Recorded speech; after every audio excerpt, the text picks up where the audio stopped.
নমস্কার, আমার রাউস স্পিচ এই অর্থ সংক্রান্ত ইউটিউব চ্যানেলে ব্র্যান্ড নিউ ভিডিওতে সবাইকে স্বাগত। আমি একজন investment planner, mutual fund distributor এবং এক্স ব্যাংক অফিসার। বিনিয়োগকারীরা যখন মিউচুয়াল ফান্ডের কোনো স্কিম, ওই স্কিমটির পাস্ট পারফরমেন্স দেখে কেনেন, যে স্কিমটি তো আগে ভালোই ফাংশন করছিল, পারফরমেন্স খুবই ভালো ছিল, কিন্তু কেনার কিছুদিন বাদেই হয়তো দেখতে পান যে নেগেটিভ রিটার্ন চলছে ওই স্কিমটির। কিন্তু ক্যাটাগরি অ্যাভারেজে দেখা যাচ্ছে বা বেঞ্চমার্কের হিসাবে দেখা যাচ্ছে যে অন্য অন্য স্কিমগুলো তার কেনা স্কিমটি থেকে অনেক ভালো পারফর্ম করছে, আগে ভালো পারফর্ম করেনি। তার জন্য যে রিটার্ন প্রসেস দেখা দরকার সেটা হচ্ছে রোলিং রিটার্ন এবং পয়েন্ট টু পয়েন্ট রিটার্ন।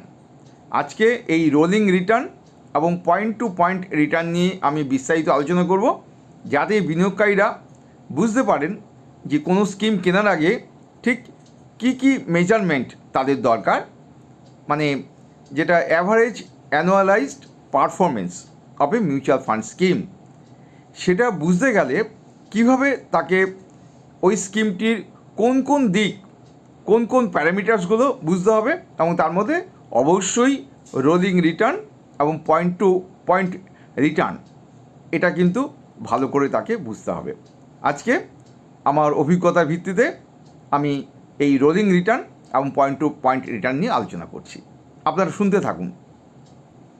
আমার এই রাউস স্পিচ চ্যানেলের ভিডিওগুলো যারা দেখছেন তাদের প্রতি আমার স্বনির্বন্ধ অনুরোধ রইল যে আমাকে উৎসাহ দেওয়ার জন্য আমার এই রাউস স্পিচ এই চ্যানেলটিকে সাবস্ক্রাইব করে দিন, পাশে রাখা বেল আইকনটি বাজিয়ে দিলেই হলো।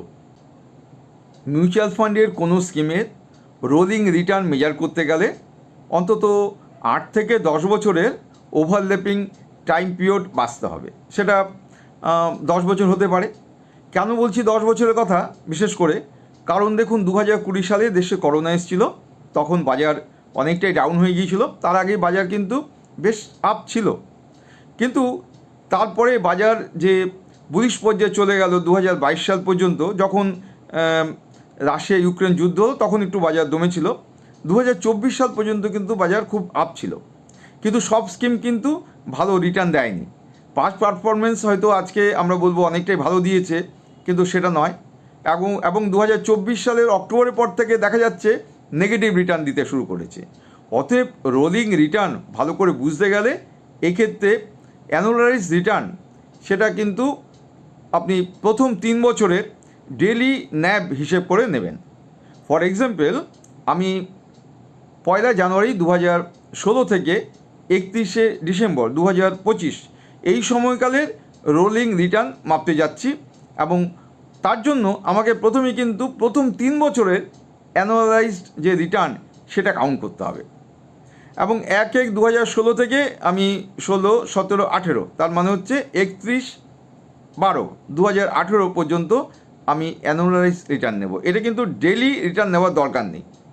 তারপরে আমি আরেকটা পার্ট রাখবো, যেটা হচ্ছে ওটা করেছিলাম 1/1/2016 থেকে 31/12/2018 পর্যন্ত। এবার আমি নেব 1/1/2016 জায়গায় 2/1/2016, এই তারিখ থেকে আমি পরের 3 বছরের ডেলি ন্যাব নেব, এবং সেটা অবশ্যই সেটা একদিন বেড়ে যাবে, 3 বছর বাদে দেখা যাবে 1/1/2019 হচ্ছে।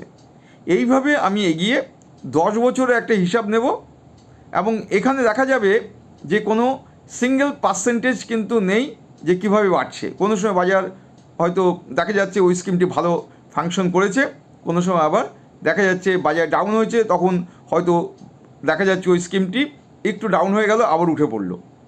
এরকম দেখা যাবে যে যখন বাজার ডাউন তখন আবার দেখা যাচ্ছে যে বাজার ওই স্কিমটি কিন্তু আপ হয়ে যাচ্ছে।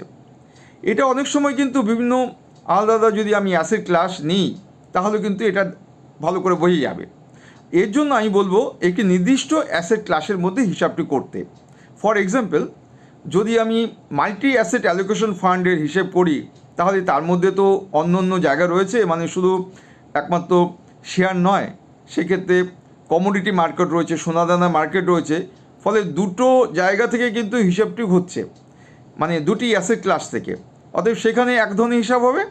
আবার যেখানে শুধু শেয়ার নির্ভর মিউচুয়াল ফান্ডের স্কিমগুলোতে, মানে শেয়ারে ইনভেস্টমেন্ট করা হয়, সেখানে হিসাব করলে কিন্তু একটু আলাদা রকম হবে, কারণ সেখানে large cap, mid cap, small cap শুধু শেয়ারের মধ্যেই কিন্তু সেটা আবদ্ধ রয়েছে। কিন্তু যদি আমি মাল্টি অ্যাসেট অ্যালোকেশন ফান্ড নিই তাহলে কিন্তু দেখা যাবে সেক্ষেত্রে অন্তত 3টি অ্যাসেট ক্লাসে 10% বিনিয়োগ করতে হয়, সেখানে আলাদা হিসাব হবে। ফলে আমি কোনো একটি স্কিম বেছে নেব এবং সেই হিসাবটি আমি 10 বছর অন্তত করব। তাহলে রোলিং রিটার্ন যখন হিসেব করব তখন আমরা এক একটা দিন রোল করে করে এগিয়ে যাব। যেমন আগে বলেছিলাম যে প্রথমে ধরবো 1 জানুয়ারি 2016 থেকে 31/12/2018, তারপরে 2/1/2016 থেকে 1/1/2019, তারপর 3/1/2016 থেকে 2/1/2019। 3 বছরের হিসাব হচ্ছে, রোল করে করে করে আমরা এগিয়ে যাব। কিন্তু আমরা পয়েন্ট টু পয়েন্ট যদি রিটার্ন ধরি সেটার হিসাব কিন্তু একটু আলাদা, এবং এটা একটু গ্রস পর্যায়ে। এই ক্ষেত্রে বোঝা যাবে, অত ডিটেলস নয়। বাজার যখন বুলিশ তখন এক ধরনের হিসাব হবে, যখন বিয়ার মার্কেট, ডাউন মার্কেট তখন ধরনের হিসাব হবে। আরেকটা হচ্ছে পিরিয়ড টু পিরিয়ড, মানে যখন দেখা যাচ্ছে বাজার ডাউন চলছে একটা পিরিয়ড থেকে আরেকটা পিরিয়ড বেছে নিলাম। এভাবেও কিন্তু কোনো স্কিমের যে পারফরমেন্স এটা ভালোই বোঝা যায়। রোলিং রিটার্নে তো বোঝা যাবেই খুব ভালো, কারণ প্রথম দিন থেকে, মানে যখন এনএফও বাজারে এসেছিল সেদিন থেকে যদি আজ পর্যন্ত কোনো একটা স্কিমের হিসাব করি আমরা ডেলি, তাহলে বুঝতেই পারবো যে কোন পিরিয়ডে কেমন বেড়েছে। শুধু লক্ষ্য রাখবেন যে ওই স্কিমটির মধ্যে কোনো স্ক্যাম এসেছিল কি না। যদি স্ক্যাম এসে থাকে তাহলে কিন্তু ওই স্কিমটাকে বর্জন করতে হবে। এবং অনেক স্কিম আছে যেটা ক্যাটাগরি অ্যাভারেজে দেখা যায় যে খুব ভালো পারফরমেন্স করছিল এবং র্যাঙ্ক হয়তো 1, 2, 3, কিন্তু দেখা গেলো যে 1 মাস বাদেই আবার রিটার্নটা অনেকটা কমে গেল, ফলে র্যাঙ্ক নেমে এলো। ফলে আমার মতে রোলিং রিটার্ন তো খুবই ভালো, কিন্তু অনেক পরিশ্রমের ব্যাপার। রোজের রিটার্ন হিসাব বের করতে হবে, এমফি ওয়েবসাইট থেকে আপনি পেয়ে যাবেন হিসাবটা। কিন্তু আমার মতে পিরিয়ড টু পিরিয়ড হিসাব করা ভালো, যখন বুলিশ পিরিয়ড এবং যখন দেখা যাচ্ছে বাজার প্রায় ডাউন সাইড হয়ে যাচ্ছে। এখন যেমন বাজারটা একটু ডাউন সাইড আমি বলবো, কারণ দেখা যাচ্ছে যে ভোলাটিলিটি সাংঘাতিক, আজকে দাম বাড়লো তো কালকে দাম কমে গেল।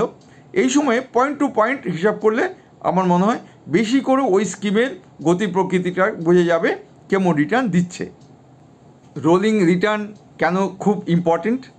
কারণ রোলিং রিটার্নের মাধ্যমেই আমরা বুঝতে পারি যে কোনো স্কিম কখন তার বেঞ্চমার্ককে বিট করে, এবং পজিটিভ রিটার্ন কখন শুরু হয় কখন শেষ হয় এটাও বোঝা যায় রোলিং রিটার্ন থেকে। পয়েন্ট টু পয়েন্ট রিটার্ন থেকে কিন্তু আপনি এটা বুঝতে পারবেন না। কোনো স্কিমের রোলিং রিটার্ন যদি একটু ধৈর্য সহকারে ক্যালকুলেশন করা যায় তাহলে কিন্তু টাইমিং রিস্কটাকে বোঝা যায়। কারণ এটা টাইমিং রিস্কটাকে কিন্তু কমিয়ে দেয় বিনিয়োগকারীদের কাছে, কারণ তিনি শর্ট অ্যানালাইসিস করতে পারেন। শর্ট অ্যানালাইসিস অর্থ হচ্ছে স্ট্রেংথ, SWOT, স্ট্রেংথ, উইকনেস ও অপরচুনিটিস, থ্রেট, এটা বোঝা যায় ওই স্কিমটি। আরেকটা বিষয় হচ্ছে যে রিস্ক, ভোলাটিলিটি, এটা ক্যালকুলেট করা যায় যে কী ধরনের এর যে নেট অ্যাসেট ভ্যালু সেটা বাড়ছে কমছে। কোনো স্কিমের দীর্ঘ সময়ের রোলিং রিটার্ন হিসেব করার কাজটি আপনি বিভিন্ন ফিনান্সিয়াল ওয়েবসাইট থেকে পেতে পারেন, এবং সেখানে যে রিসার্চ প্ল্যাটফর্ম রয়েছে সেখান থেকে পেয়ে যাবেন। যেমন আমি ভ্যালু রিসার্চের কথা বলতে পারি, মানি কন্ট্রোলের কথা বলতে পারি, মর্নিং স্টার্স রয়েছে, এরকম কিন্তু বেশ কিছু রিসার্চ প্ল্যাটফর্ম রয়েছে, মানে বিভিন্ন যে ফিনান্সিয়াল ওয়েবসাইট সেগুলো থেকে কিন্তু আপনি এই রোলিং রিটার্নের হিসাব পেয়ে যাবেন। মিউচুয়াল ফান্ডের বিভিন্ন স্কিমের ক্যাটাগরি নিয়েও কিন্তু রোলিং রিটার্নের হিসাব করা যায়। এক্ষেত্রে আপনি অবশ্যই যে ফিনান্সিয়াল ওয়েবসাইটগুলো আছে সেখানে আপনি ভার্টিক্যালি টোটাল লিস্ট পেয়ে যাবেন একই টাইপের স্কিমগুলোর, সেখান থেকেও কিন্তু ক্যাটাগরি অ্যাভারেজ নিয়ে রোলিং রিটার্ন হিসাব করা যাবে। আমি এর পরের একটি ভিডিওতে আমি এই ক্যাটাগরি অ্যাভারেজ বা ক্যাটাগরি হিসাব নিয়ে আমি একটি রোলিং রিটার্নের হিসাব তৈরি করার ইচ্ছা রয়েছে। যাই হোক, আজকের ভিডিওটি কেমন লাগলো আপনারা আমাকে কমেন্ট করে জানান। আর আমার এই চ্যানেলে এখনও পর্যন্ত যদি কেউ সাবস্ক্রাইব না করে থাকেন, যারা দেখছেন আমার এই রাউত স্পিচ চ্যানেলটিকে, তাদের প্রতি আমার একান্ত অনুরোধ আমাকে উৎসাহ দেওয়ার জন্য আমার এই রাউত স্পিচ চ্যানেলটিকে সাবস্ক্রাইব করে দিন। পাশে রাখা বেল আইকনটি বাজিয়ে দিলেই হলো। 2-1 দিনের মধ্যে আমি আরেকটি অর্থ সংক্রান্ত ভিডিও নিয়ে আপনাদের কাছে উপস্থিত হব। আপনারা ভালো থাকুন, সুস্থ থাকুন।